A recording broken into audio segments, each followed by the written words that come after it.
Hi guys, welcome to way to success with Ananya. I am Ananya Pandey. तो अभी जैसा कि आप लोग को पता ही है, अभी कल ही सीटेट का रिज़ल्ट आया है। आई होप आप सबने चेक कर ही लिया होगा। तो जिन स्टूडेंट्स का सीटेट का रिज़ल्ट आया है वो अभी फ़िलहाल आगे यही सोच रहे होंगे कि अब हमें क्या करना है, जिसमें एक बहुत इंपॉर्टेंट आपके लिए वैकेंसी हो जाती है सुपर टेट, जो कि उत्तर प्रदेश की प्राथमिक शिक्षा की वैकेंसी है। तो उसके बारे में मैं आपको एक बहुत महत्वपूर्ण जानकारी देने के लिए आई हूँ यहाँ पर, कि अभी विधानसभा में ही 2 दिन पहले विधानसभा में उत्तर प्रदेश के एजुकेशन मिनिस्टर संदीप सिंह जी ने कुछ स्टेटमेंट दिया है, जिसमें उन्होंने ये बताया है कि बेसिक शिक्षा में ही उत्तर प्रदेश में बेसिक शिक्षा में अभी शिक्षकों की ज़रूरत नहीं है, जिससे ये पता चलता है कि यूपी में वैकेंसी सुपर टेट नहीं आने वाला इतनी जल्दी।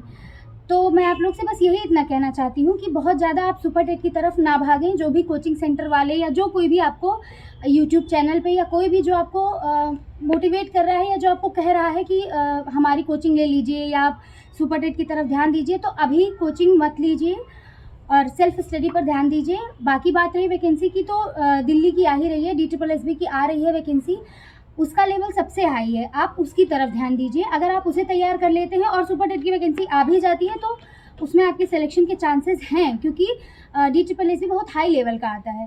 तो उसे अगर आप पढ़ लेंगे तो आप सुपर टेट भी ईजिली निकाल सकते हैं। पर फिर भी मैं यही कहूँगी कि सुपर टेट की वैकेंसी के भरोसे बहुत ज़्यादा मत रहिए, उस तक सीमित मत रहिए। और भी जो वैकेंसीज़ आ रही हैं उनकी तरफ ध्यान दीजिए। सीटेट है, सेंट्रल टेट है, लगभग हर स्टेट में चलता है। आप दूसरे स्टेट की वैकेंसीज़ की तरफ जा सकते हैं। दिल्ली का आने वाला है, उसको पढ़िए, सेल्फ स्टडी पर ज़्यादा ध्यान दीजिए, कोचिंग की तरफ इधर उधर मत भागिए, अपनी पढ़ाई करिए, वो आपके लिए ज़्यादा बेहतर होगा।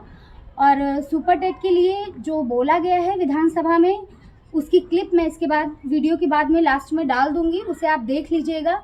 वो एक प्रूफ है जिसे देख के आप जान सकते हैं कि फ़िलहाल सुपर टेट की कोई वैकेंसी आने की कोई चांस नहीं है। जो चीज़ें, जो कोचिंग सेंटर आपको बुला रहे हैं अपने पास या कह रहे हैं कि आप कोचिंग कर लीजिए, तो प्लीज़ अभी उसकी तरफ मत जाइए, सेल्फ स्टडी पर ध्यान दीजिए। सिलेबस पता करिए, उसको पढ़िए और दिल्ली अगर DSSB के पेपर की तैयारी करिए तो ज़्यादा बेहतर होगा आपके लिए। और ये बहुत इंपॉर्टेंट न्यूज़ थी, क्योंकि इस समय बहुत ज़्यादा हवा चल रही है इस चीज़ के बारे में कि सुपर टेट की वैकेंसी आने वाली है, पर ऐसा कुछ भी नहीं है। तो इस चीज़ को लेकर के परेशान मत होइए, इधर उधर मत भागिए, अपनी सेल्फ स्टडी पर ध्यान दीजिए। DSSB एक अच्छी पोस्ट भी है, एक अच्छी जगह भी है, आप उसका पेपर क्वालिफाई करने की कोशिश करिए। उसके बारे में फुल डिटेल मैं नेक्स्ट वीडियो में डाल दूँगी, उसको देख लीजिएगा और अपना ख्याल रखिए। Thank you very much. Like करिए, शेयर करिए, सब्सक्राइब करिए, ये बहुत इंपॉर्टेंट न्यूज़ है, ज़्यादा से ज़्यादा इसे शेयर करिए और अपनी कोई क्वेरी हो तो उसे कमेंट करके मुझे बताइए। Thank you very much. जनपद आवंटन की कार्रवाई की गई है। मेरा यह पूछना है मानवर कि ऐसे व्यक्तियों को नियुक्ति पत्र कब वितरित किए जाएंगे तथा 6696 पदों पर विज्ञापन कब जारी किया जाएगा। चूँकि 69,000 शिक्षक भर्ती में जो सहायक अध्यापकों को नियुक्ति दी गई थी उसमें विसंगति थी और OBC का आरक्षण में विसंगति थी, तो मंत्री जी यह बताए कि आप नए कितने पद सृजित करेंगे, क्योंकि 69,000 और 68,500 शिक्षक भर्ती नहीं थी बल्कि शिक्षा मित्रों को संयोजन का मामला था। पहला सवाल। दूसरा मेरा अनुपूरक है कि मंत्री जी का जवाब आया कि बेसिक में शिक्षकों के 51,112 पद रिक्त हैं, लेकिन भर्ती के संदर्भ में सरकार का कोई भी विचार नहीं है। तो क्या माननीय मंत्री जी इस बात को बताने की कृपा करेंगे कि प्रत्येक वर्ष 3.5 लाख प्रशिक्षुओं को DLED करवाया जा रहा है, और जबकि DLED 2017, 18, 19, 20, 21, 22 के प्रशिक्षु पहले से DLED भर्ती की परीक्षा में है, यानी लगभग 15 लाख अभ्यर्थी DLED परीक्षा से उत्तीर्ण हैं, जिनमें 8 से 10 लाख TT उत्तीर्ण हैं। ऐसे प्रशिक्षकों को शिक्षक भर्ती कब होगी?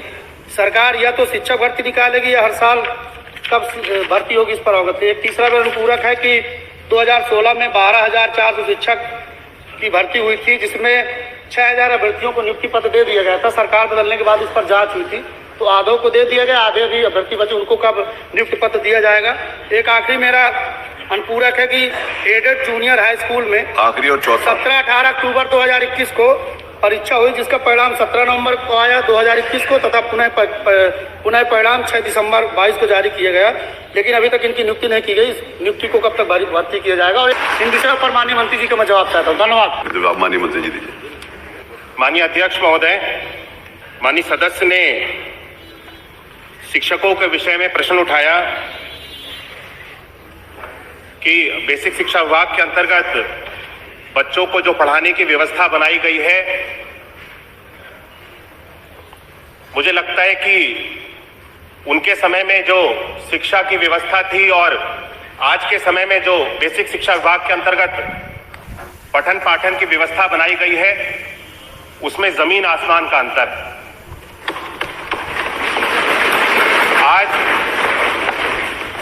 परिषदीय विद्यालयों में उस समय पठन पाठन के कार्य को छोड़ करके परिषदीय विद्यालयों में बाकी अन्य सारे कार्य किए जाते थे, केवल पठन पाठन नहीं होता था। जो पूछा उसके ऊपर बताइए।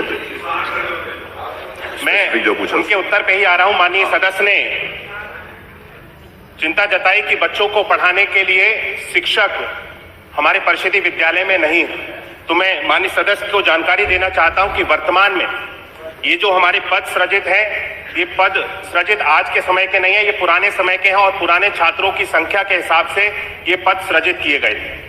आज वर्तमान में जो हमारे पास छात्रों की संख्या है और जो शिक्षकों की संख्या है, जो छात्र और शिक्षक का अनुपात होता है, जो कि प्राइमरी में एक शिक्षक पे 30 बच्चों का होता है और अपर प्राइमरी में 35 बच्चों पे एक शिक्षक का होता है। तो वर्तमान में जो हमारे पास शिक्षक हैं, हमारे शिक्षा मित्र, अनुदेशक और प्राइमरी के हमारे शिक्षक मिला करके ये पीटीआर जो हमारा रेशियो है, टीचर्स का, बच्चों का और शिक्षक का रेशियो, इसको हम लोग पूरा करते हैं और वर्तमान में हमारे पास शिक्षक की कोई भी कमी अभी बेसिक शिक्षा विभाग के अंतर्गत नहीं है। पूछिए, आप पूछिए। करना चाहता हूं कि अगर शिक्षा मित्रों और अनुदेशकों के तो उनको 7,500 और 10,000 आप क्यों दे रहे हैं? उनके साथ ऐसा न्याय क्यों कर रहे हैं? दूसरी बात, मेरा कहना कि जब आपके पास पद नहीं है तो आप प्रत्येक साल लाखों बच्चों को डिलीट क्यों करवा रहे हैं?